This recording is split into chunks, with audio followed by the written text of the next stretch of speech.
Hello, good afternoon and welcome ladies and gentlemen to another round of rapid fire racing action in the one and only middle of the pack racing league spring into F4 Championship for 2024, brought to you on the Premier Sim Racing platform, available only on PC, known as iRacing and sponsored by PT Actuator.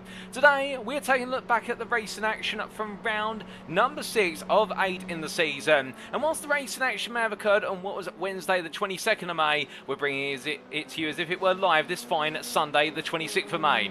This circuit, of course, a circuit known throughout time as one of the ultimate racing venues across the United States of America, if not the world, the self-proclaimed racing capital of the world, in reference to the fact this circuit has played host to most, if not all, major classes of what is road racing, an oval racing machine over the course of its extensive history. And on top of that as well, this circuit is not without some drama when it comes to intense racing, whether it be the Indianapolis oval races over the course of the year, the Indy 500 of course, which is just around the corner, NASCAR as well, and also the likes of Formula 1, albeit the Formula 1 Grand Prix being installed in what was 2007 after what was the obviously controversial 2005 US Grand Prix. But still, whether Formula 1 races here or not anymore, is a circuit that is steeped in history and being the highest capacity venue for hosting spectators year in, year out when it comes to motor racing events. Well, you can't quite have a championship calendar without the Indianapolis Motor Speedway. But as I try to get ready to go racing today in the US state of Indiana, we are welcoming you to this broadcast live from circuit side, and indeed let's take you through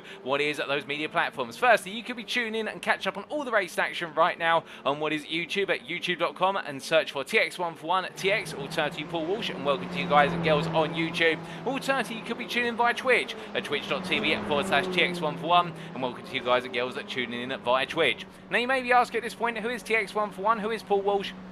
Well, allow me to introduce myself as your host and commentator for this season. Now, my name is Paul Walsh, also known as TX11 or Britain as bit, depending on what media you follow me on, and I'll be bringing you all your racing action over the entirety of the calendar. And speaking of our schedule for today, times in British summertime, that's BST, or Universal Coordinated Time +1, UTC +1. As we can see, we are only approximately 12 minutes away from going to the grid for our first of our two sprint races on the cards, both 20 minutes in duration. And our first race being set based on qualifying, our second race following immediately afterwards, albeit not without a 2-minute break, and that is going to be anticipated to be our second race of the day, will be at 25-6, another 20-minute sprint. And how the grid will be set by that, well, we'll talk you through that very shortly. But it's a beautiful summer's day here in Indianapolis. Indeed, the sun is shining, a few clouds overhead, and that's going to keep where's the track temperature away from heading upwards of 50 degrees centigrade, but it is 26 degrees centigrade at ambient, 43 degrees centigrade track temperature, so it is a scorcher compared to some of the circuits we've raced on so far this season, and that could have its own implications with regards to racing. More on that in due course. But as our drivers continue to get set and practicing in the background, let's take you through the calendar so far and what we've still got lying in wait. And as we can see, we're now into the Road Racer Cup. We're firmly in there. Last time out, of course, on the 15th of May, we were in Canada at the Canadian Tire Motorsport part of the Mosport circuit. And well, round number 5 definitely set us off with a bang when it came to its two races in Canada to kick off the Road Racer Cup, where we saw some absolutely brilliant battling action up and down the field. Many a spin as well for many a driver, whether it be in the Pro, the Prime, and the Am classes. And also we got to see some absolutely stellar performances which have really shaken up the championship standings, and we'll come on to exactly how they've been shaken very shortly. But prior to all this, of course, we had our first half of the season, our first cup of the season. That was the Street Fighters Cup back with round at number 1 at Long Beach. That was our opening pair of sprint race on the 10th of April. We then made our way from the state of California to what was the state of Michigan, for in fact not the state of Michigan I should say, well it does escape me the state in which Chicago sits, but we did make our way to round number 2 and the Chicago circuit, and well we got to see there making its debut in the middle of the pack racing at League Series, and will absolutely come alive in the US state of Illinois, as I get my states correct this time around until I'm not from the United States. And in round number 3 we made our way to the state of Detroit for the Belle Isle Park circuit, and well as the drivers got themselves set there in the state of Michigan, the city of Detroit absolutely playing host to open its doors to our drivers on the 24th of April, and there we really continued. The theme was absolutely brilliant racing around the streets of American cities. But then for round number 4 we made our way to Canada for the Montreal Hybrid Street circuit, and well we got to see our drivers there battle hard over the circuit Charles Villeneuve, and the 1st of May we crowned our Street Fighters Cup champions in our first feature race round of the season. But with the fact we're at the Road Racer Cup, well, after today, and that'll be the Indianapolis Grand Prix circuit, which our drivers are just making their way out onto the lone qualifying session currently. Well, it'll be round number 7 in a week's time at the Sonoma circuit in the US state of California. Quite poetic, we're making our way back to California for a second visit on the 29th of May. And our season finale, our second feature race round of the season, round 8 of 8, will see us bring the curtain down at the one and only Texas State circuit on the 5th of June. It'll be the circuit of the Americas. And what a way to celebrate circuits in the US of A at the COTA circuit, and what a way to celebrate what has been a fantastic championship season at that point in time, and indeed crown our champions. Well, speaking of championships and everything between, let's give you an update firstly on the overall championship, starting with the Pro Drivers class. And as we can see here, in the overall Pro Drivers Championship, Jason Landry leads by 19 points over Tanner Dibble. And will the advantage that Landry has taken, it has been swings and roundabouts between the two drivers, in the fact that going into the previous round, it was Dibble who was leading by a sizable advantage, but it all went wrong for Tanner Dibble at the Mosport circuit. And for Landry, everything seemed to go right, and he's leapt into lead. But keep your eyes on third place man Jaden Calloway. Wasn't on the grid last time out, and he is the hotly anticipated driver. He has got the pace in hand. Indeed, in qualifying, he's the fastest driver on average this season. But the one thing that Calloway hasn't had, and indeed many a pro driver has had missing this season, is the consistency between races and also the fortune. And if Calloway's able to have both of those going hand in hand today, could we see him close up the delta to the top two? I suspect we can, being 30 points behind currently. Francois Schenck, meanwhile, sits in an ever-reliable P4 on 288 points. A sizable gap and advantage there of 39 points over Edwin Nofre, who was really at the tip of the spear of the batting in race number 2 last time out the Mosport circuit. And we've got Jordan Butler, Mika Hendricks, Carl Ranieri, and Milan Harris completing your championship standings. And a shout out to Carl Ranieri, had an absolutely brilliant time in Canada last week. Indeed, scored a huge haul of points. Then going to the Prime Overall Drivers' Championship, and Samuel Bernardy wasn't on the grid a week ago. But the thing was, whilst he was absent, his championship lead stands by 17 points over Julian Jones, with drop scores starting to be factored in as well. That's why he hasn't fallen all the way down the order.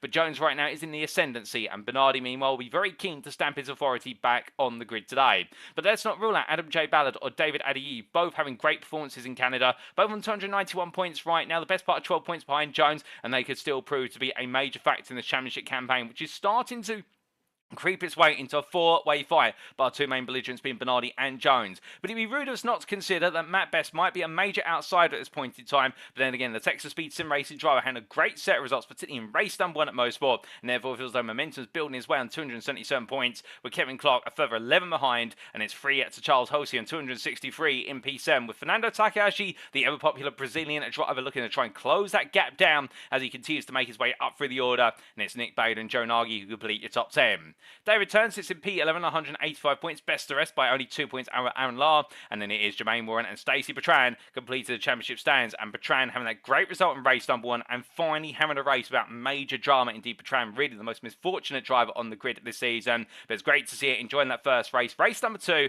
seems to be a repeat of old, but we're hoping for Stacey there can be even more glory today. But then we come to the AM class, and here we can see Mark Senegal leads by only 6 points over Jared Kelly. And while these two are back and forth, indeed the two favourites in the championship, and well, with Kelly looking to try and get back at Senegal today, indeed will it go that way, or will Senegal be able to stay in front?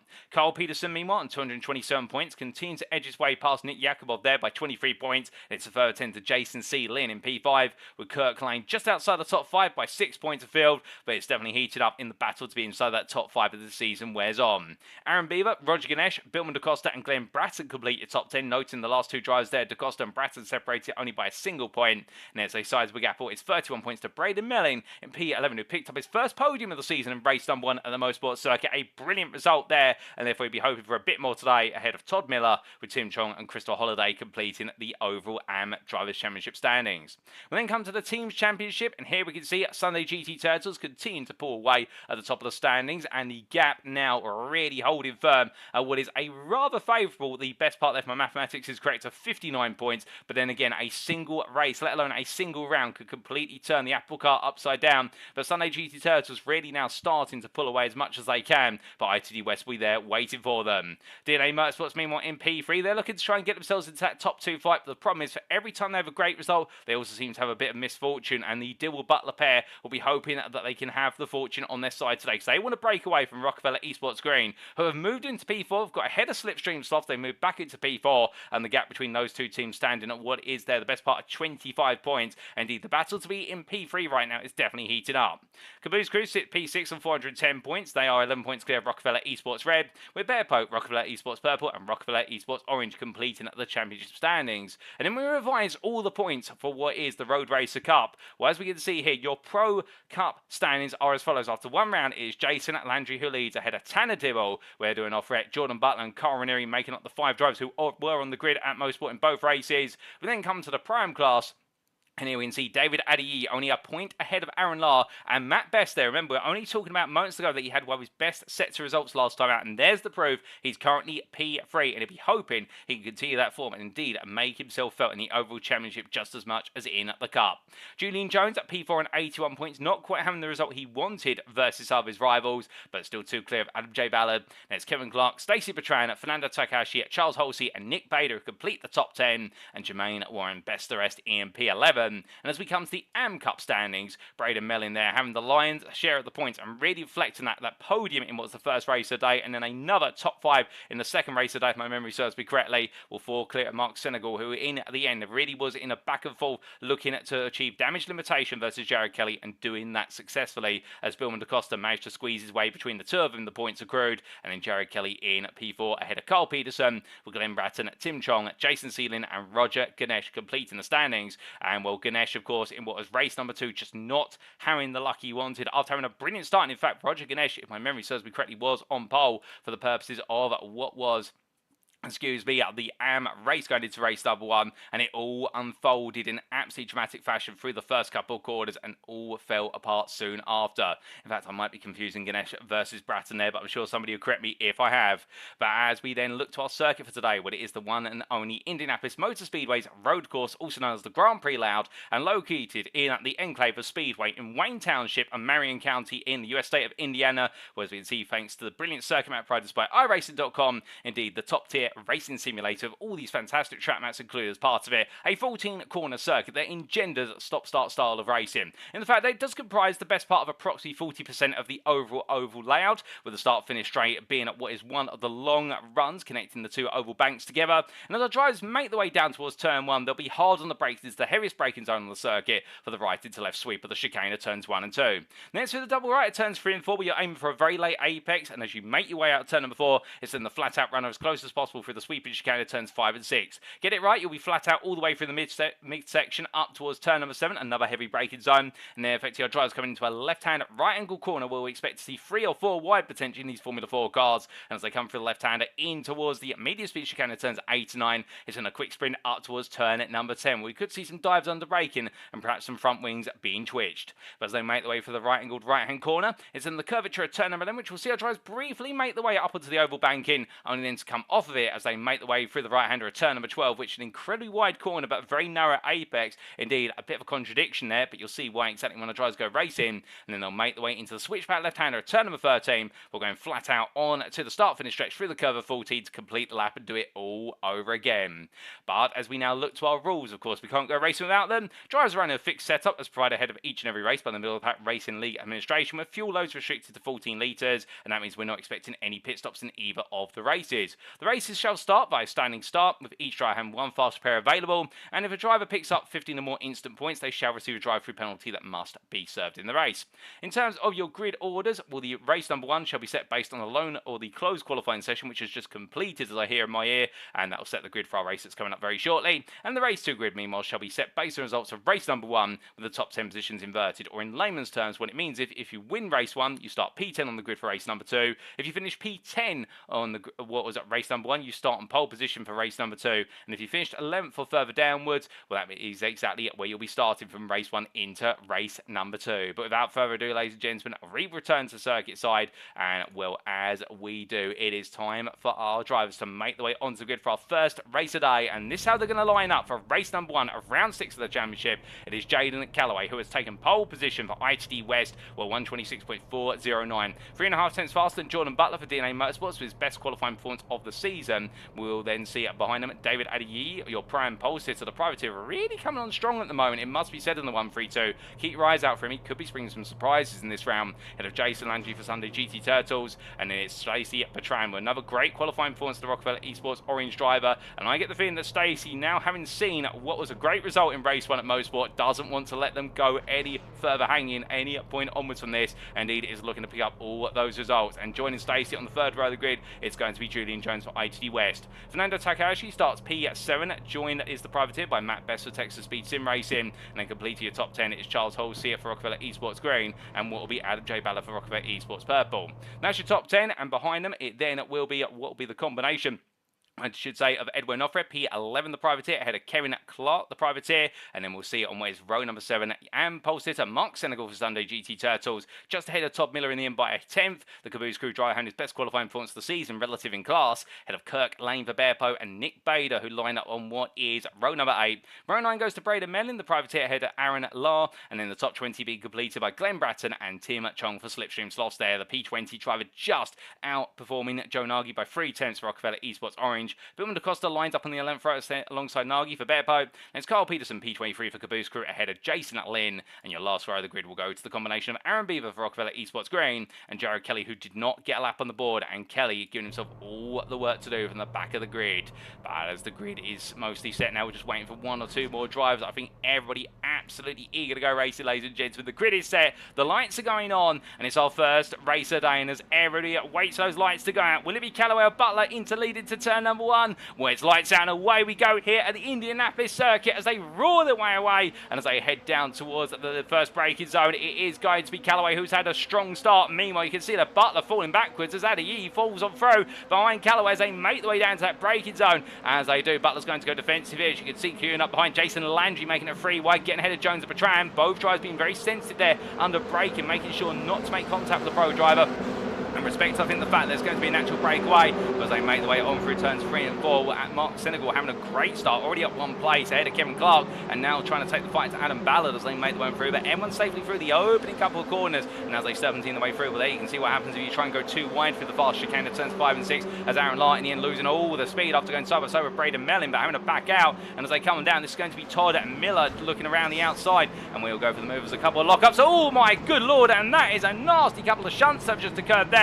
And well, I think the bad luck duck who struck once again for Stacey Bertrand. Well, we didn't quite see what triggered it, but we've seen the aftermath, the Huss machine of Kevin Clark having to take evasive action there in all of that. We will try and see if we get a replay of that later on. I suspect we may not be able to because of the fact we're looking at an iRacing replay file, but literally just off camera there, all went wrong for Bertrand. And well, I think we've had a bit of an incident for Billman DaCosta, who's had an off track, but I think he's still in this race, albeit back down in P24 as all the drivers come towards at the end of lap number 1. But as I do, definitely a nightmare start for Bertrand, and well, for any of our drivers there. Also Nick Bader, I think Bader may have been caught up in that instant, and I think the 2 drivers coming together, and Best down to P20 but surviving it for the most part. So after 1 lap, it's Calloway ahead of Adeyeye, followed by Butler, then it's Landry, then we have Jones ahead of Takahashi and Offred in P7, battling side by side here with Halsey looking around the outside as they make their way onto the anchors for the 2nd time here into turn 1. Van Offred is going to hold on here in the privateer machine, the number 99 not phased by the pressure, and all good as we are. I say that as contact between the 2 of them, and it's taken them both to the grass,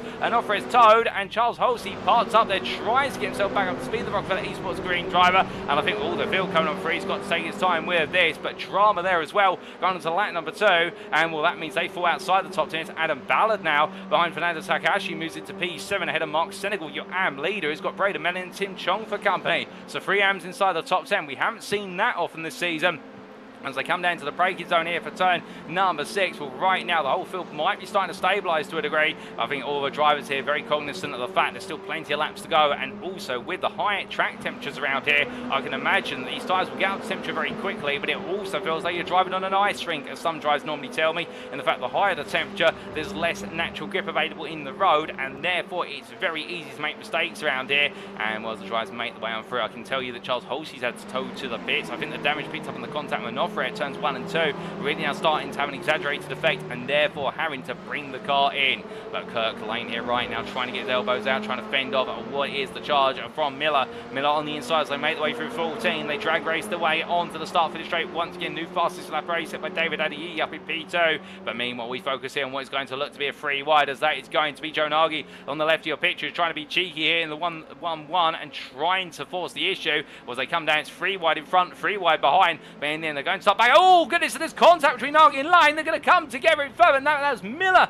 and Nagy coming together. And Lane, the innocent bystander, being picked up in all the scene. The instant Kevin Clark as well, having to end up onto the grass there at turn number 1. And Clark has had an absolutely dramatic open lap. The second lap that was relatively clean. And lap number 3 that's ended in tears as well. But thankfully, he's able to keep on going. And will, in the end, I think, just fine margins. They went free wide and held it for the most part. But when it came down to the braking zone, I think a squeeze or two. And in the end, well, that's going to be a frustrating one for Miller in particular, as he joined the run at that time. But meanwhile, we can't dwell on that for too long, because Jordan Butler and Jason Landry are fighting over P3 in the meantime. Only 4 minutes in, and was they make the way on around through turn number 13 in towards 14. Well, there's Jones on the inside here, and Jones showing exactly where to put the car on the inside for turn number 12. As he does so, well, is he able to get it done? Yes, he is. The DNA Motorsports driver. Butler falls back, and he's under pressure now from Takahashi, who's going to look around the outside to inside here through 13 to 14. Takahashi sweeping on through here. A lovely move from the 1-2-3 driver, really capitalising on Butler being out of position. And as they head across the time, my new fastest lap of the race, and Jaden Calloway now at 26.649. My goodness, Calloway is flying at the front of the field off camera. But meanwhile, the field make the way down towards turn number 1 once again with the 72 of Butler now looking to try and get back in the fight as we ride aboard here, looking down over the cockpit. The driver, as he picks up a lot of oversteer there as he makes way for the right into left. And will Butler, I think, very eager to try and come back at Takahashi, but being so eager in the end, leaving himself prone to mistakes. And these Formula 4 cars, of course, the one thing about this, you have to drive them quickly, and that sounds very obvious, I know, but hear us out when we say this, on the fact that whilst they have quite small rear wings and front wings on them, those wings provide all the downforce, and therefore you have to drive these cars aggressively in order to get them to be stable. And it sounds like a contradiction, but as soon as you start to take your foot off the gas or you start to lift off, it's where these cars become incredibly unsettled. And that rear end, there's very little weight to these cars. They have sub 500 kilograms without a driver in them. You've got the engine behind the drive, and that means all the weight is towards the rear, and you need the downforce to set it down, as Butler takes a little bit of a grass trim in there, going out of turn at number 10 in towards 11, but right now pushing hard in the dirtier. Takahashi just not quite able to find the pace he needs as he makes his way down in towards turn number 12 once again. As he comes on through, two drivers out this race with Los Beda and Bertrand on what was the opening lap after that instant that was off camera at turn number 6. But in the meantime, we've got Halsey in the pit lane. We're not very a lap down, but we still do have what is at least 24 runners in this race as they make the way on to another lap. And meanwhile, race leader Calloway, well, right now you can see he's just pulling away. It's an ITT West 1-2 effect. Even though Adeye's under the privateer title, he does race typically for ITT West, but due to how the teams have been set this season, Adeyeye is a registered privateer for clarity, not to be caught up at the Teams Championship. But as our drivers make the way on through turns 1 and 2, we do say hello to a number of you in the YouTube chats there and the Twitch chat, including Mark Senegal, who has been looking forward to tuning into fun racing, hoping it's better than the Monaco Grand Prix. And well, there's a guarantee on that typically. But meanwhile, hold the fort as we do see hello from Bratton here up the inside of, I do believe that's Aaron Beaver in through turns 1 and 2. But Beaver's going to come back at him into turns 3 and 4. And Bratton right now looking for the cutback here. This is a brilliant balance between them in the fact that both drivers have to run off racing line here in order to fight. But Bratton does back out of 4 and lets Beaver go. But I can imagine this is just the calm before the proverbial storm between the two of them as they power their way down the mid-stretch up towards turn at number 6. They go in the rear of the pitch. That's Nagy and Clark making their way in towards the braking zone. And well, right now nothing between these drivers as they all fight over points. And remember, of course, drivers score points based on overall position first and foremost. There are bonus points for the podium place inside with the AM and the Prime classes. As Bratton there taking a very liberal use of the apex curve, it must be said, at turn number 9. I suspect if he continues to do that, he'll be picking up off tracks and very quickly find himself with a drive-through. But then again, it's very easy to make a mistake like that. You can see the two left-hand tyres, well and firmly on the grass and almost mounting the curb. But as he makes his way on through here, well, Beaver meanwhile continuing to keep Bratton at bay as they make their way through turn number 13 at 14. P14 once again today. But as they charge the through, we also say hello to Stacey Bertrand in the YouTube chat, also to Phantom_02. As it's time to watch the chaos unfold. Indeed, there's been quite a lot of chaos so far in the opening couple of laps. They seem to have calmed it down for now. We also say hello to Drix1995 on Twitch, who says there's a link there to the best viewers on the internet. I can tell you right now, the best viewers in the world are those you tuning in to the racing here, and that's what's most important. You guys and girls make the race just as great as our drivers on circuit. And as Julian Jones makes his way on down towards turn number 6, well, right now the ITD West drivers with Fernando Takahashi on the attack here and looking for the move on the inside. Well, they're going to turn in. Jones in the end is not going to be able to make the apex because of the fact that Takahashi's there, but he's going to continue to fight this. He's not going to back out. The Brazilian driver's brave, almost losing the rear there on the apex to turn number 9, and Jones in the end holds him off, and here comes Butler. Butler looking for the move now as they come through 10 in towards 11. Side by side they go, and this battle's going to run all the way to 12, albeit under braking here. Now, will Butler fully commit to this? Remember the fact it's a very tight apex here.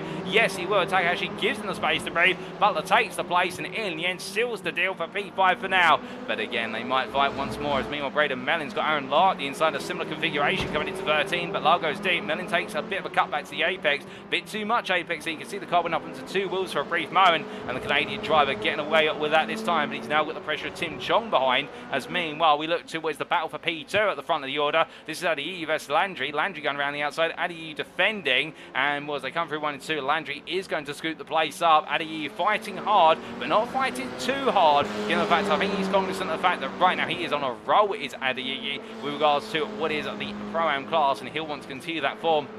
But meanwhile, Takahashi is not backing off at all. Is almost having a little bit of a rub there between the rear of his car and the front wing of Butler. But Takahashi gets ahead as they make the way onto the mid-stretch. And as they do, 1, 2, 3 try. He's got to pick his place. He's going to go in the middle of the road. He's going to make Butler go tight to the inside here as Takahashi gradually segues his way across into the braking zone. And as they do, well, Butler will get ahead here late on the brakes. Goes very deep, but just makes it. Takahashi almost follows him there. I think realising the fact that actually Butler's found how late you can brake into turn number 6. And a lovely return move there from Butler to retake P5 once again, but these two not giving each other any quarter whatsoever, but firm and respectful racing all the same as they make the way on through turn at number 11 and upwards towards 12 they go. But as they do, well, right now, meanwhile, your race leader, Calloway, absolutely tearing his way away from the field.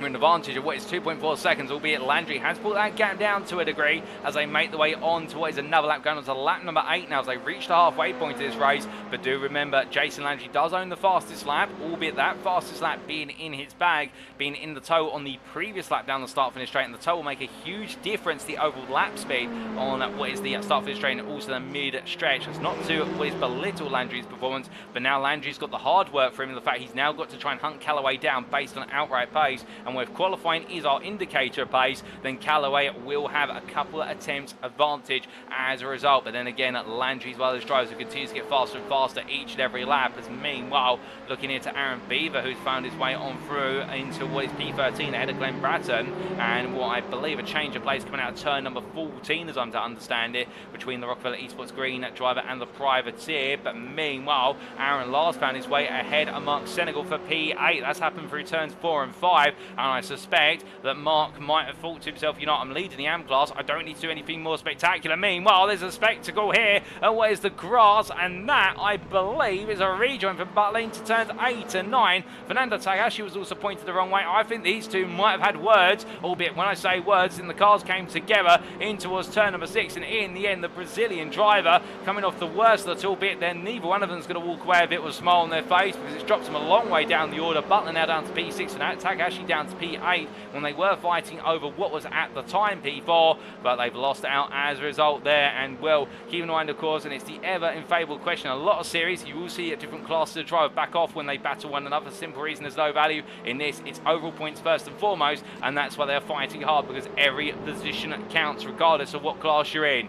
But as we look to Glenn Bratton with Kevin Clark right behind him, well, you're going to see an example here of Clark trying to make the progress as they power the way on through, and well, that's the rear of the car, and then here's the front of it as the privateer charges his way down the start finish straight in the tow here, looking to go side by side already into the braking zone, but you can see just how right now Bratton not backing out in Clark on the inside line. I think having a bit of a double take here in terms of the fact was he pulled out nice and early with the overspeed, and then Bratton was not going to simply just back off and let him go, and therefore as they make their way through turns 2, 3 and in towards 4, where they come into the late apex right hander, and Clark now having to be a bit more inventive and think about how he can make this move happen. Keep in mind, of course, that Bratton does have the distant tow of Beaver, and that tow being felt to the best part of what is about 1 to 1.2 seconds out before it really starts to diminish. And well, as they make the way in towards turn number 6, well, right now Clark, I think, will have to try and get on the nerves of Bratton a bit more, try and get him to fall away from Beaver, and therefore not having the tow available to him on the straights could be what Clark needs in order to be able to find his way up past the ever-resilient 289 that's in front of him. They made the way upwards towards turn at number 10. Meanwhile, battling elsewhere is Takahashi on the inside of Lara, coming for 11 into 12. Takahashi back on the reprisal here, and the rise back through the field after what was that instant with Butler into turn number 6. Only a lap ago. Butler 5 seconds up the road, but I think we might see a Butler Takahashi version 2 battle coming up in the near future as they make the way out of turn 14. But here comes Lara getting the overspeed, getting very close on exit. Takahashi puts in the middle of the road, notices that Lara's there. Lara squeezes himself to the inside a bit further, and as they drag race their way on down, well, Lars got the overspeed. It'll be a very gradual overspeed here by about 1 mile an hour at most as they head onto the brakes. Lars on the inside into 1. It'll put him on the outside of 2, but can Takahashi stay there? No, he can't. And Lara in the end actually really trying to make sure Takahashi backed out there, and well, doing exactly what he needed to. And a lovely move there for Aaron Lara to take back P7. And Mark Senegal right now, your AM leader on the back of this. He's got the company of Braden Melling also there as they fight for the AM win and the fight for P9 overall. But man, I think watching this at a distance and respecting the fact that right now he doesn't need to theoretically get involved, given the fact it's the points over both races that matter, not just one of them. And Braden Melling, I think, is going to be saying to himself right now, you know, I'll bite your arm off if you told me I was going to make it back-to-back podiums between rounds. And that's exactly what the 2-1-3 driver's watching right now as he continues to see AM leader Mark Senegal fighting versus Takahashi. But again, this could be some opportunities as well in the fact that the Eclipse machine, the privateer, could right now be waiting to see whether Senegal and Takahashi have a little bit of a coming together, and if so, that could be the prime opportunity for him to take his first win of his middle of the pack racing league career in class. But he heads in towards what is at turn number 12 there once again. These four all nose to tail together as we ride on board here with the Canadian driver. Very early turn in there, and I think a little bit perturbed by the dirty air in front of him, and that may just be upsetting the balance of the car to a degree. He wants to try and offshoot that by turning nice and prematurely to each and every apex, which is a way of dealing with dirty air and the understeer that is invoked with it. But he can't charge his way down towards turn number 1, which says hashtag cast your shadow on the car. Well, right now, in a bit of the shadow of Senegal, he'll want to try and cast the shadow over Sunday GT Tales driver. He can find his way on through, but 5 minutes to go. Well, right now, they are very finely poised. They make the way on through the corners. But meanwhile, let's hold the phone on that battle and come to the front of the field. As we were wondering the question, could Landry catch up to Calloway? And, well, the answer is yes, he can. And Calloway right now, after that phenomenal pole lap, well, I'm not quite sure what's happened between qualifying and the race. It might be a change in temperature of the circuit, but Calloway right now only 4/10 clear, and Landry has absolutely rocketed his way up to him. And in fact, Landry owns the fastest lap race at 26.13, and well, as a result right now, Calloway, I think, might just not be quite comfortable in the car anymore. And as they make the way through 12 in towards 13-14, well, these are the two giants, if you will, in the pro class, in the fact that these are the two drivers who really shared the spoils in terms of pole positions and fastest laps over the course of the season. Dibble, to be fair, has also had a couple. Let's not forget the DNA Motorsports driver, but these two have really laid down the mark, and Dibble not on the grid today. Indeed, a very limited pro grid today of only 4 pros on the grid.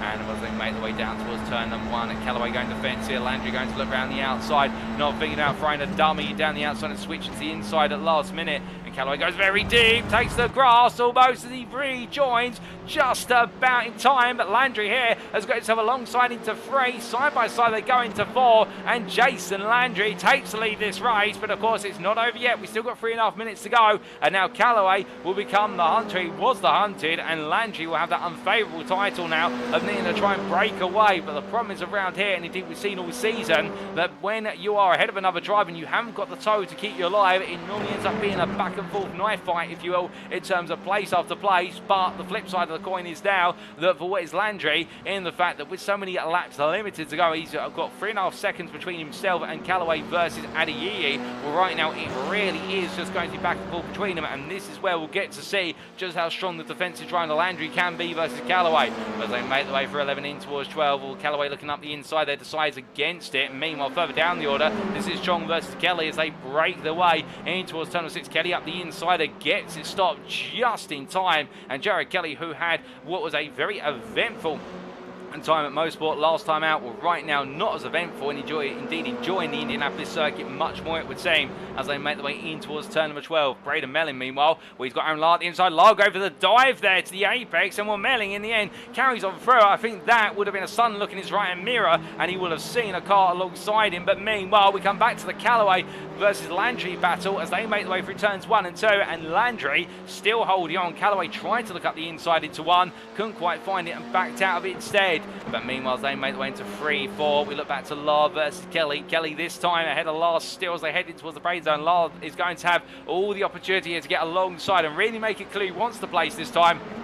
And Kelly lets it go for now. Lard in quite sensitive with the approach to the apex on such a narrow line. In fact, you can see Kelly coming back at him, and in the end not able to make it work, and a bit of a frustrating moment, I think, for Jared Kelly. In fact, there's time being lost here, and well, now as they make their free. In fact, that is not Kelly, I do apologise, that's Braden Melling, who was just passed there by Aaron Lard, getting our drivers mixed up there. And Melling right now will be a little bit annoyed at the fact he won't be able to go chasing after Mark Senegal any time soon, as meanwhile Jared Kelly, who we were talking about only moments ago, having battled his way past Tim Chong, is clear of Chong, and well, Chong right now under pressure from Kevin Clark behind, as Clark looks to try and close the distance. But as they come in towards turn at number 6, notice how they go, and as they do, no opportunity so far. A bit further down the order, the ever colourful car from Caboose crew of Carl Peterson. He's chasing after Joe Nagy for P16, looking for the move here into turn number 6, and Peterson with the overspeed on the inside, very tight approach to the apex. He'll get it stopped, and Nagy there trying to cut back, and Peterson in the end, I think, defending so hard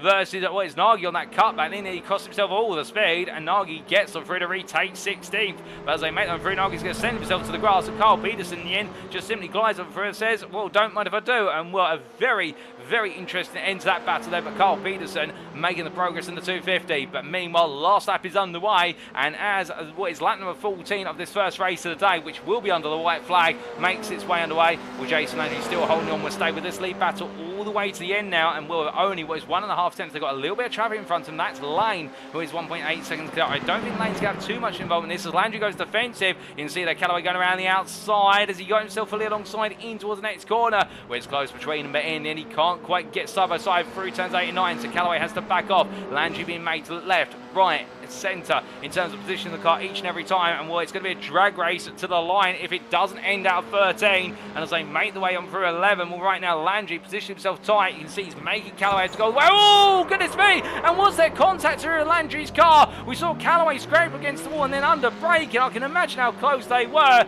and where there was a tap to the rear of Landry's car. Well, Calloway will know that this might be a win on circuit, but it could be a win that goes away from him after the instants are accrued after day. Weave away, the checker flag waves, and it is going to go the way of Jaden Calloway for ITD West by 3.6 seconds in a dramatic end to the race. Jason Landry P2 for Sunday GT Turtles, prime winner just behind David Adeyeye. The privateer added another win to his belt in the class and another overall podium. Julian Jones P2 in the prime class there, P4 overall ahead of Jordan Butler, and it'll be Adam J. Ballard who just misses out on the top 5, P6 overall, P3 in the prime class. Mark Senegal comes to the line and manages to keep Aaron Lard Bay to take P7 overall, but more importantly for him, the AM win, as then it's Braden Melling who takes P9 ahead of Jared Kelly. 3 wide there across the line, but it's Jared Kelly who held on the end for the third place by the AM podium ahead of Tim Chong, and Kevin Clark a further 4 thousandths by 9 thousandths separating the trio. Aaron Beaver P13 ahead of Fernando Takahashi. Glenn Bratton's just come across the line P15, and it'll be Carl Peterson, Joe Nagy to the line, but Peterson will get the job done for P16 ahead of Jason Lynn.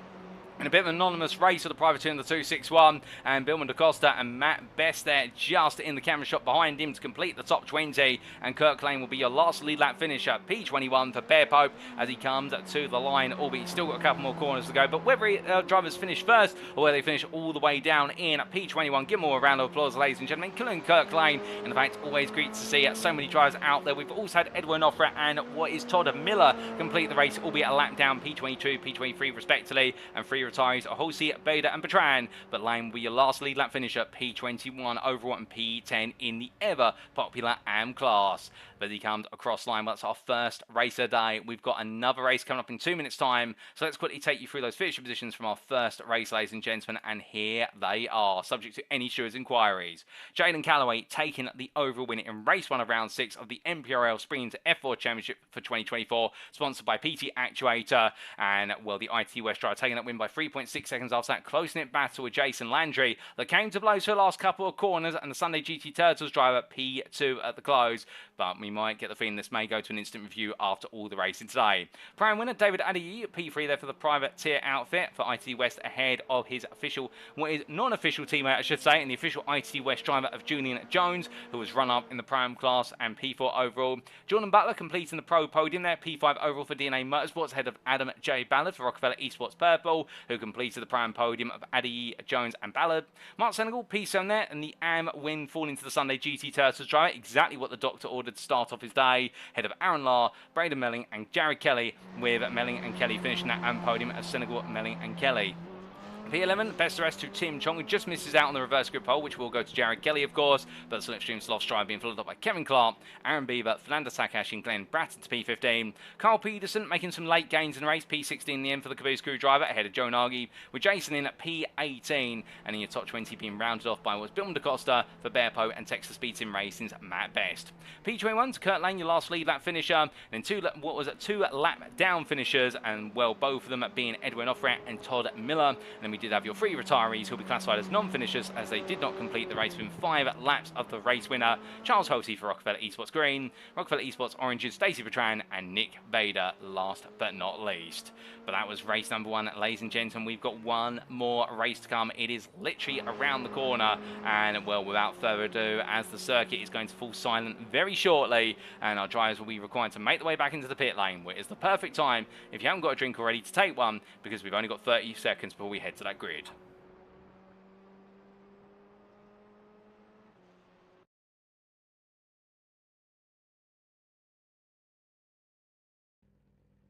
And in fact, our drivers make the way to the grid for the second race today, and whilst we can't walk you through that starting grid, what we can do is instead give you a live talk through of it. And as our drivers line up on the grid for our final race today, it's Jared Kelly who takes the top 10 inverted at reverse grid pole ahead of Braden Melling, with row number 2 going to Aaron Lahr and Mark Senegal, 3 AMs on the top 2 rows. We've not seen that before, and that's going to lead to some sparks, I'm certain. Adam J. Ballard starts P5 ahead of Jordan Butler, with Julian Jones and David Adeyeye on row number 4, and then we'll have row number 5 going to the pair of Jason Landry and Jaden Calloway as their battle continues into this race.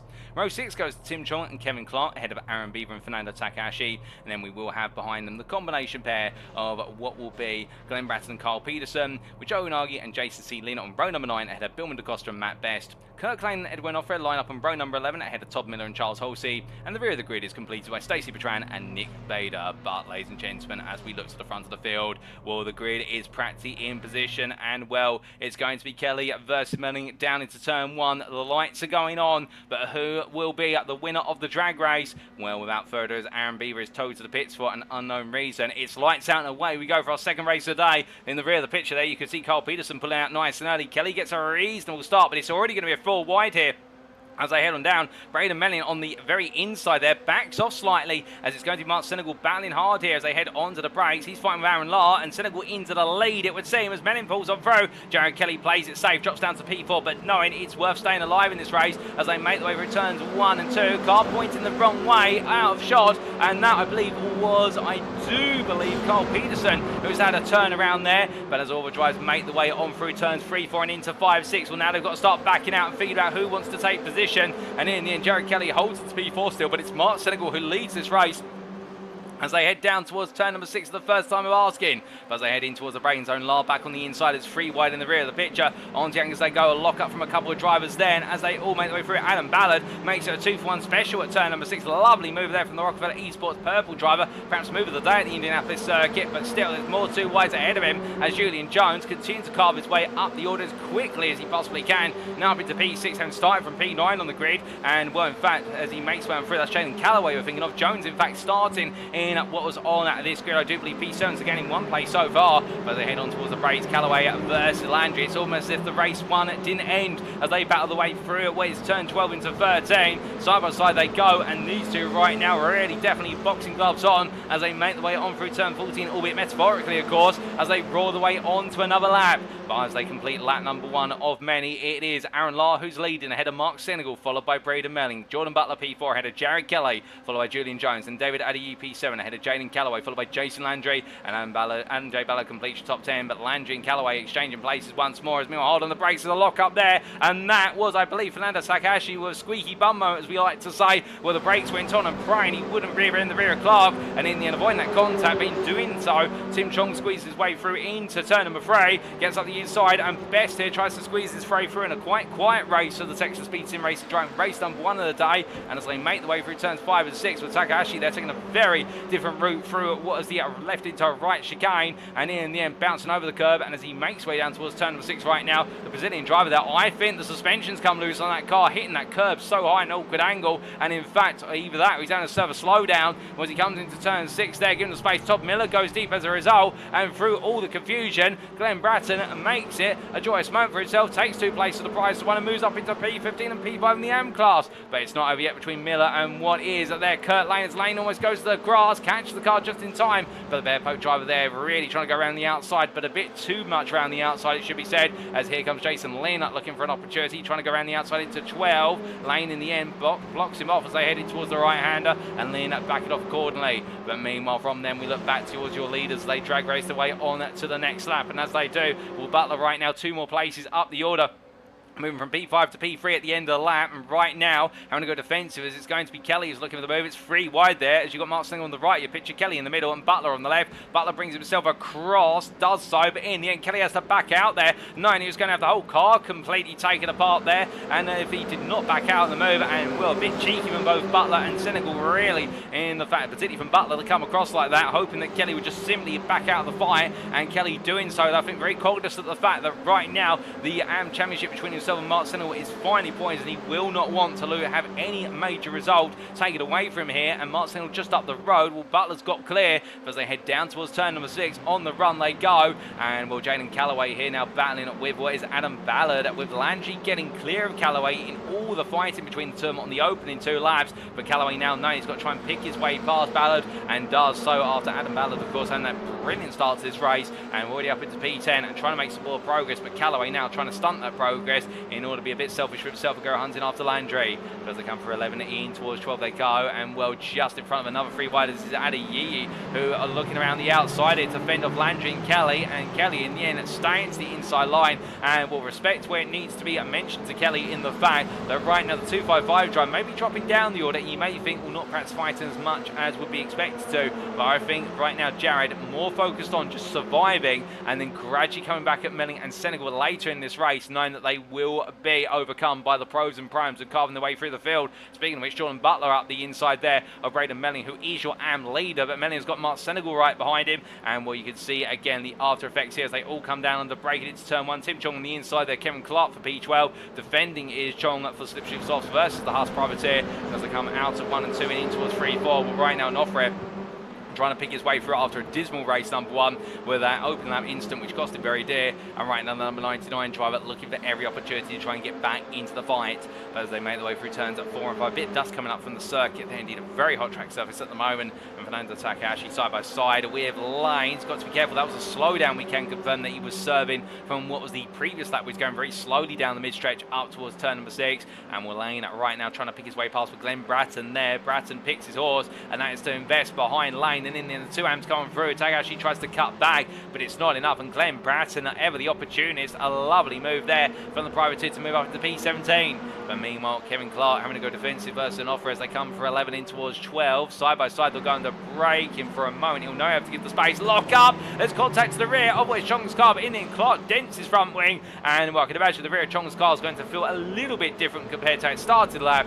But Kevin Clark, in the end, loses it out. And that front wing is slightly bent on the front right side. And the 189 driver now will know that he's going to be feeding the car. He's going to drive a bit different there. A bit of a missed opportunity to try and make a move. But then again, also a mistake under brake. Very easy to make, and well, an ever tense situation, but they've been able to survive it. But they head down towards turn 1. The battles now start to come down to a small degree. Meanwhile, we look back to Billman DaCosta, who's chasing after Jason Lynn as we ride on board with the P20 driver, P9 in the AM class, and we looks at opportunity, but hold the fault there. In fact, I'm hearing in my ear that Jason Landry has had a major incident at what is turn number 2. That's happened off camera, but Landry's dropped all the way down from the top 10 to P12, and Landry at the time was up inside the top 5, if I do remember correctly. So Jason Landry has fallen a long way down the order, but Billman DaCosta right now chasing after Jason Lynn as he tries to do so. Lynn seemingly pulling the gap a little bit further open, but Landry, here he is, and here's the proof. If you're wondering, are we talking sense with the fact he's down in P12? Well, he definitely is. The time tag is not lying to you, as right now the Sunday GT Turtles driver from Canada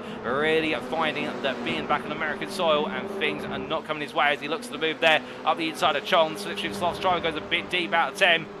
And well, this is going to be Landry versus Onofre as well, as Onofre tries to make it a free wide, but in the end, it looks to go around the outside, goes up into the banking for a brief while, and well, Landry goes up the inside of Chong.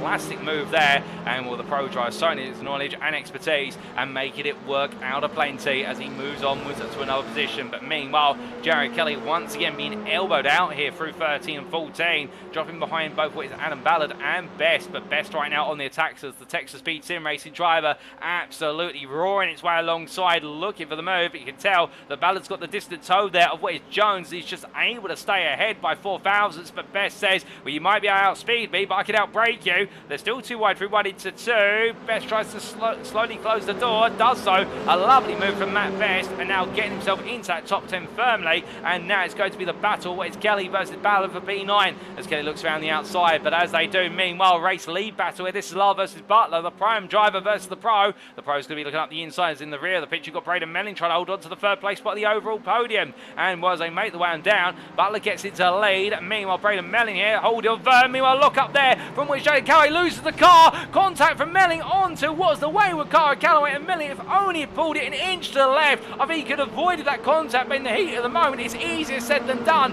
And the privateer loses the AM lead, drops down to P8 after going up into 2 wheels and almost in the air. And the 2-1-3 driver right now, I don't think he knows which way to turn as everybody swarms their way past. Mark Senegal moves up into P3 for all the chaos, and as they come down in towards turn number 12, right now Jason Landry there, Braden Melling's turned around. Was that contact with Kelly potentially? And here's so, well, Jared Kelly right now has got through, but it's not the way he wanted to do. And Tim Chong, meanwhile, he's just been watching all this play in front of him, and he's into P11, but more importantly P3 in the AM class, and he's going to look for the move on Kelly down the start finish straight. And it's not over yet then as they make the way down towards another lap. And we're only 9 minutes into this 20-minute race. Indeed, this feature race right now absolutely proving to be dramatic as they roar the way down. Landry in the foreground, he camera shot looking up the inside of Calloway. And as they head onto the brakes, so you can see that Chong, Kelly staying as they were. But Calloway versus Landry again, exchanging side by side. But Calloway defending here. And well, with Jordan Butler all the way up in the lead right now, I think Calloway will want Landry to back off of this battle for the simple reason they're losing the prospect to chase it down other places. But you can understand why. When Landry leading the championship going into this round, Calloway down having missed the racing at last time out. Well, therefore Landry really wants to make sure that he's ahead of Calloway in the fact that I think he sees Calloway as his main rival out of circuit in terms of raw pace. And with Dibble absent today, well, that definitely rings even further true. But as they come in towards turn number 6, meanwhile Jared Kelly being passed by Adeyeye Northrare in towards the left hand right angle corner, and well, Kelly falling down to P13, but still playing the safety game here. And Kelly right now just waiting to be rewarded in the late late stages. But as the primes continue to fight behind Mark Senegal, Senegal's got Best on his inside, and Best right now has got an opportunity for one of his best results of the season. No pun intended on his surname, but simply put, in the fact that my lexicon fails me, that right now the 101 driver could be on course for what be his maiden overall podium. And on top of that as well, what could be his maiden second place in the prime class. Indeed, it's been some time since we've seen the Texas Speed sim racing machine on the class and overall podium, as they make the way down towards turn number 1 once again. We're into the halfway point of this race, and into the second half they go. Well, this adventure continues, and Best right now, knowing that Jones is right there to come back at him, and Best will go defense on the inside into 1. As Kelly into the pit lane with damage to the car, I can report, which is very unfortunate for the privateer. But Best, a little bit of hop over the curb, but it's going to be Jones, holds the inside of 2. Best looks to sweep around the outside, going into 3, does exactly that to take the inside of 3-4. And Best right now absolutely delivering on an absolute pressure cooker of a stage here, in the fact that holding on to that third place spot and making sure that Jones has got to fight every inch of the way through. But meanwhile, Adam Ballard now coming to the back of this and thinking, do you mind if I play, gents? I think they'll both be saying no, but Ballard's going to be saying yes, as they make the way down towards turn 6 side by side. They're going towards the braking zone. The 129 driver has a reputation for going very late on the brakes here, and he tries to go for it, but Jones turns in, and well, Jones in the end, I think Ballard will feel as though he was squeezed towards the apex there as they make the way through turns 8 and 9. And you can tell that Jones does not like having Ballard behind him. He doesn't want him alongside at all. Indeed, any driver won't want another one alongside. I think Jones here really firmly trying to shut the door on Ballard to say no, go away. But Ballard is here to stay as they make the way on through turn number 12 behind Landry versus Calloway. They're fighting for P6. They've got Senegal behind your AM leader, and it's Adeyeye followed by Tim Chong. Well, as they come through turn number 13, it's going to be Calloway who finds an absolute load of grip there on that outside line of 13. I don't know what he's been able to find that grip on, because that tarmac not rubbered in too much, but Calloway's found that grip, and in return now brings himself alongside the inside of Landry. Down the start finish straight they go, and well, with the 2 cars in front of me, 2 seconds clear. This is a drag race. There's no time affecting the cars. They make the way onto the anchors, and as they do, Calloway on the inside is 2 by 2 by 2. The only one who's not got a partner in this dance is Senegal with P8 behind, but Calloway side by side with Landry. They're still side by side out of 2. This is brilliant racing between the 2 stalwarts of the pro class, and as they make the way through turn number 4, bit of smoke up in front. That's the car into the gravel. That's Matt Best who's gone around, and well, not quite sure what's led to that. I suspect it may have been a bit of an incident with Jones in what was turns 3 and 4. That's happened off camera, but the aftermath of it is the fact that right now it's Calloway and Landry are still fighting side by side. They're not backing off of each other at all. And now they're fighting for what is effectively P5, as meanwhile Mark Senegal let's go through. Calloway goes a bit deep, loses ground to Landry, loses the place to Senegal, and in the end the 2 wide finally, as they almost went in the entirety of a lap 2 wide, and will brilliant race in between them. But in the end, Calloway just trying to maintain the 2 wide, and perhaps he needed to back off. But to be fair, I don't think it's going to be long where he's back there with Landry. I don't think Landry's just going to creed off into the distance, albeit I think Landry will want his teammate Senegal to try and keep Calloway at bay, but Calloway's already back in front, and I don't think Marks had the chance to even gather his thoughts together before seeing the 37 dive its way to the inside into 12. But they made over a left-hander. Calloway there really cutting across the apex curve, but I had to be careful. That could have been an off-track, and on top of that, it could be an automated slowdown that he might have picked up onto the start finish straight, which if so, if it's a 1 second slowdown, that's going to feel like 3 seconds down the start finish straight. As you can see, everybody tagging into the toe of Calloway here as they power the one down. Senegal's the first to pull out, knowing that he's got the overspeed to potentially make the move. Behind, you can see there, squeeze the wall for Chong by what is Adeyeye, who tries to make sure that Chong can't go through, but Chong switches back to the inside, throws the dummy, and as they make the way through turns 1 and 2, Senegal holding Calloway at bay, and with the Sunday GT turns to try, does scoop his way around in the end to take P6 back, but Calloway absolutely glued to his rear as they make the way through. Meanwhile, just up the road, Jones versus Ballard. This is for the 3rd place spot overall and 2nd place in the prime class, and these two enjoying an absolutely brilliant battle, and that's not to think about what's happening further down the order in the battle for P5 in the AM class. Braden Mellon and Aaron Beaver, they may be fighting for P16, but they're giving it a good go as well. Indeed, everywhere you look right now, inside or outside of the top 10, there's battles are plenty. But as all the drivers make the way on down towards always turns 8 and 9, inside that top 10 with Tim Chong still 2 wide versus what David Adeyeye in the end backs out of it through the medium speed chicane of 890 in towards 10 he goes. And as he does so, well, here's an off-rail now looking for an opportunity to get into the mix. Albeit I think here the number 99 driver might be just trying to make his way into a gap that's not going to be there for much longer as Chong slams it shut the fence to the inside. You see him on the right, your picture just a wheel and a wing, and as they make their way through 12 in towards 13, the number 99 driver here right now just holding himself in position.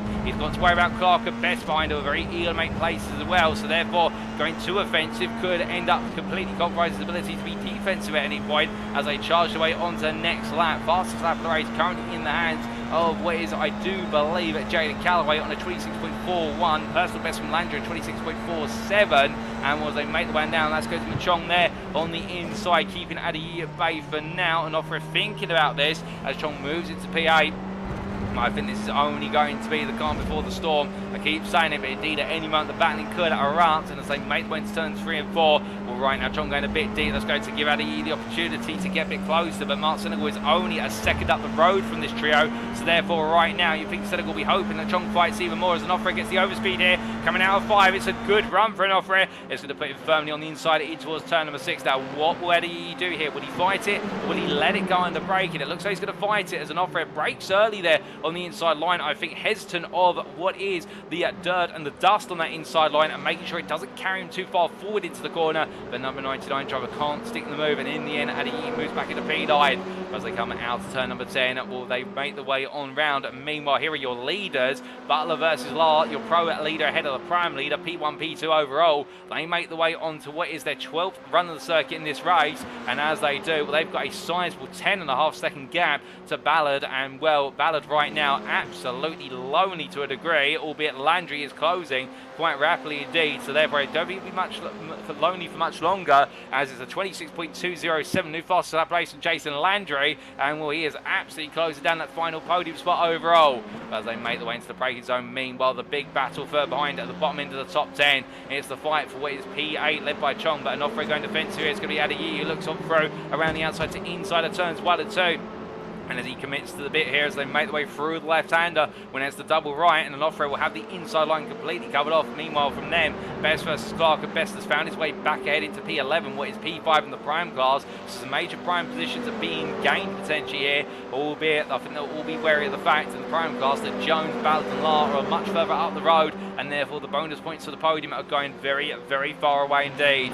But as Best looks up the inside, down the mid-stretch, onto the brakes, they go 3 minutes still left on the clock, and the 101 driver here are really giving a 101 on how to hold defensive lines through turns 6, through 7, 8, and into 9, 10. And as he continues to do so, lovely at driving with the 101 drivers, he makes his way on through the right-hander, up as he'll go towards turn at number 12, and doing everything right so far. But as he powers his way on around further down the order, let's not forget as well, we've got drivers outside the top 10. There's action to be held there with Billman DaCosta, head of Lynn and Miller, and this is for P17 as it's going to be Miller up the inside. He goes for 1, he goes for 2, and well, to be fair to Todd Miller, that's brave, but also at the same time, I think DaCosta saw it coming and held the steering wheel in a straight line rather than turning, but Todd Miller, sometimes you've got to go for it, and the Caboose Crew driver absolutely going all in for the move there. A beautiful move. The 210 required compliance of his rivals, but to be fair, Miller right now be absolutely gritted from ear to ear with regards to that move. Meanwhile, as we look back into what is the bottom end of the top 10, or just outside of it, Clark versus Adeyeye continues its way through turns 1 and 2 as we do say hello to Verado Motorsport in the YouTube chat. Good afternoon to the guys at Verado, as meanwhile our Formula 4 action here continues to step up a notch, and we'll speak of that whilst we've been absolutely engrossed in all the battling away from the leaders. Aaron Lahr in the run out of turns 3, 4 and in towards 5 and 6 he's gone. Lahr right now up into the lead of this race, the prime leader fending off the pro leader Butler, and well, after this lap there'll be 1 more to go as they come through turn 11 in towards turn number 12. But right now you can imagine the 147 driver here will be looking to try and hold on just for a little bit longer, but will he be able to do so? Given the fact that Butler is in the opportunistic position, in the fact he's going to be in the tow as they make the way on towards turn number 14. That's exactly where you want to be going onto the final lap, and well, as they roar their way on through the long right-hander, here they come then. Lahr versus Butler, 2.5 attempts it's going to be as they head onto the final lap. The white flag will wave at a distance, and what you can see there, Lahr defending hard to the inside. Butler meanwhile staying at win for now, but at the last moment he will peel on out. But how much would he compress Lahr to the inside? Well, he does, and he gives Lahr a lot of space to work with here. Butler, I think, confident he can sweep it around the outside. Onto the brakes they go. Lahr goes a bit deep, but to be fair, Butler not there to capitalise, and therefore as they come through 1-2, it's still Lahr's race to lead as they headed towards 3-4. Meanwhile, further down the order, Chong meanwhile still hold on to P8 ahead of an Offred, followed by Best, Clark and Adeyeye in the fight for that 8th place spot.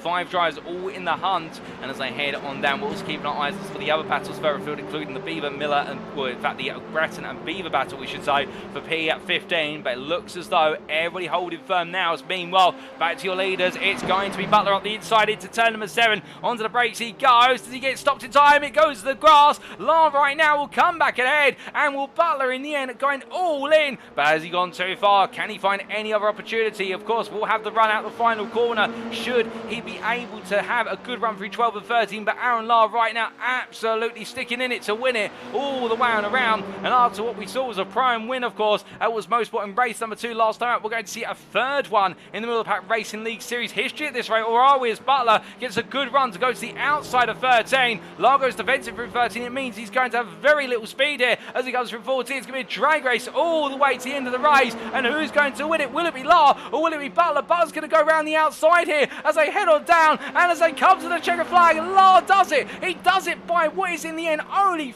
300s, if that, ahead of Jordan Butler. Aaron Lahr becomes your prime winner and your third prime driver to take an overall win. Jason Landry will take P3 ahead of Adam Ballard in the end, who takes the run spot in the prime class. Jaden Calloway P5 ahead of Julian Jones, and Mark Senegal comes on road to take a quiet and win in the end for Sunday GT Turtles. P7 ahead of Edwin Offroad, followed by Tim Chong, who's your runner-up in the AM class. And what a brilliant drive there from the Slipstream Sloths driver, one of his best drivers of his career, ahead of Kevin Clark, who completes your top 10. David Adeyeye and Matt Best P11, P12 ahead of Fernando Takahashi. Kirk Lane completes your AM podium of Senegal Chong, and himself there for Bearpote P14 ahead of Aaron Beaver and Glenn Bratton, with Todd Miller coming to the line just ahead of what is Bill DaCosta at the close, and then Jason Lynn and Jared Kelly will complete what is your top 20.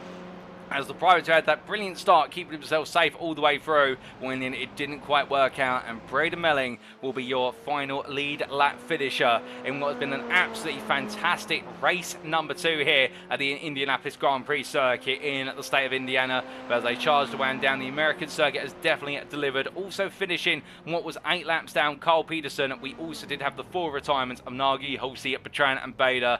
And well, whilst we had 26 classified starters in the end, 21 finishers, and well, it would have been all 21 of them on the lead lap as Butler makes his way down pit lane, and behind him your winner Aaron Lahr, who'll be absolutely enthusiastic at the fact to claim an overall win, plus also what is the win in the prime class. That's 53 points. It is a huge score for a prime driver to take an overall win. It's very rare. We've only ever had it happen 3 times in the series history, and Aaron Lahr adds his name to the books of the 3 drivers who've done it. Of course, the first one who ever did it and picked up what we like to refer to as the Speaker Award for taking a overall win whilst not in the highest class, the pro class, Ilya Speaker at Brands Hatch in one of our previous series in the Radical series, which I mistakenly referred to as the Toyota GR86 series only last week on the broadcast. But Aaron Lahr now becoming the 3rd driver to take a pro and win, and of course the other one being David Adeyeye from last time out at Mosport.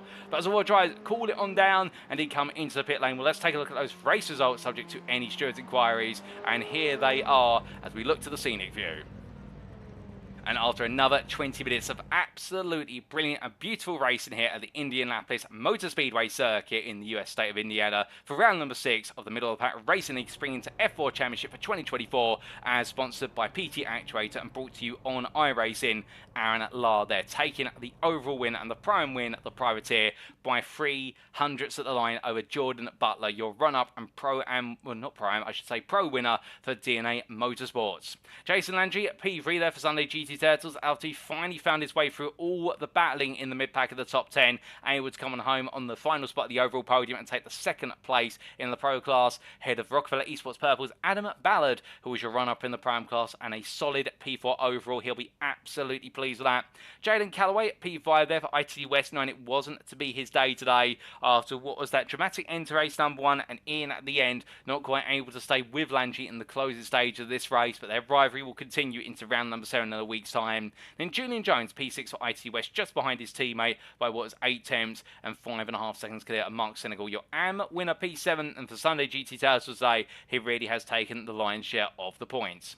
Edwin Offroad, P8, the Privateer, ahead of Tim Chong, the Slipstream Sloth Strider having his best result of the season, taking his first ever 2nd place spot on the AM podium and also his first ever overall top 10, and will P9 there, holding off the Privateers of Kevin Clark, who was your final top 10 finisher, and best of P11 driver David Adeyeye with Matt Best P12 in an unfortunate 2nd race of the day after a great start to his day. Unfounded in race number 1, of course, for an instant, and in race number 2, just found himself in the wrong battles at the wrong time, and the Texas Speed Sim Racing driver not quite able to finish inside the top 10.